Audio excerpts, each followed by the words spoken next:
বর্ষার অনুকূল পরিবেশ তৈরি হচ্ছে। আগামী কয়েকদিন বৃষ্টি বাড়বে দক্ষিণবঙ্গের জেলাগুলিতে। পশ্চিম মধ্য এবং উত্তর পশ্চিম বঙ্গোপসাগরে ঘূর্ণাবর্ত শক্তিশালী হয়ে শুক্রবারের মধ্যে নিম্নচাপে পরিণত হওয়ার সম্ভাবনা।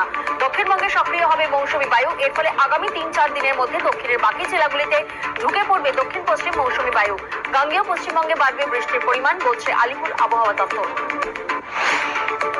পশ্চিমবঙ্গের সব জেলাতেই প্রায় বৃষ্টিপাতের সম্ভাবনা প্রায় প্রতিদিন দেখা যাচ্ছে।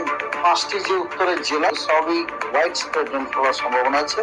29 এবং 30 দুই দিন পশ্চিমবঙ্গের সব জেলাতেই হোয়াইট স্প্রেড রেনফল হওয়ার সম্ভাবনা। উত্তরবঙ্গে আগামী 24 ঘন্টায় ভারী বৃষ্টির পূর্বাভাস। দার্জিলিং, কালিম্পং, আলিপুরদুয়ার, কোচবিহার, জলপাইগুড়িতে বৃষ্টির সম্ভাবনা বেশি। মালদা, 2 দিনাজপুরে বজ্রবিদ্যুৎ সহ বৃষ্টির সম্ভাবনা।